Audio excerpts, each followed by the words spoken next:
बात की जाए नोज एग्जामिनेशन की, तो नोज एग्जामिनेशन को ब्रीफली हम 6 कैटेगरीज में डिवाइड करते हैं, जिसमें आता है inspection, palpation, anterior rhinoscopy, posterior rhinoscopy, functional examination, साथ साथ नेजल एंडोस्कोपी।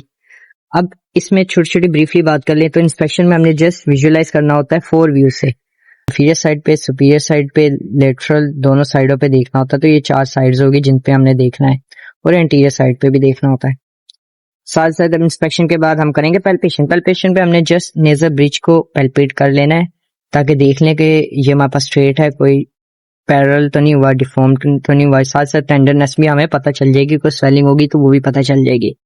पैल्पेशन के बाद interior rhinoscopy. Interior rhinoscopy with and without speculum होती है, हम आके देख लेते हैं कोई फॉरेन बॉडी वगैरह नजर तो नहीं आ रही, और फिर हम जो थोड़ीकम नेजल स्पेकुलम है उसके जरिए से भी देख लेते हैं इंटीरियर राइनोस्कोपी।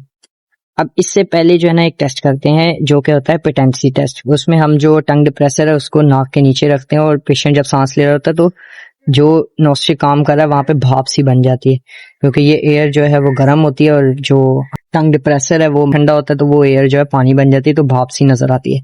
तो ये नेजल पोटेंसी चेक कर ली। फिर इंटीरियर राइनोस्कोपी की। पोस्टीरियर राइनोस्कोपी मिरर होता है हमारे पास, उसके जरिए से हम माउथ के जरिए से पोस्टीरियरली देख लेते हैं, यानी कि पोस्टीरियर नेयर्स जो है ना जो कि नेजोफेरिंक्स में ओपन हो रहे हैं उनको देख लेते हैं।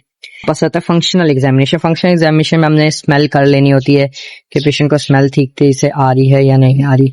तो दोनों नोस्ट्रिल्स में हम अलग अलग इस तरह बंद करके अलग अलग नोस्ट्रिल्स में स्मेल करके पेशेंट को चेक करवा लेते हैं। जो हमारे पास छठी चीज आती है वो आती है nasal endoscopy. Nasal endoscopy ultimately एक सर्जिकल प्रोसीजर है, डायग्नोसिस का भी और ट्रीटमेंट का भी, कि जिसमें हम एंडोस्कोप के जरिए से नोज के अंदर जाके विजुअलाइज भी करते हैं और हमारे पास जो सर्जरी है वो भी परफॉर्म करते हैं। तो ये हमारे पास 6 ब्रॉड कैटेगरीज आ गई under the heading of nose examination.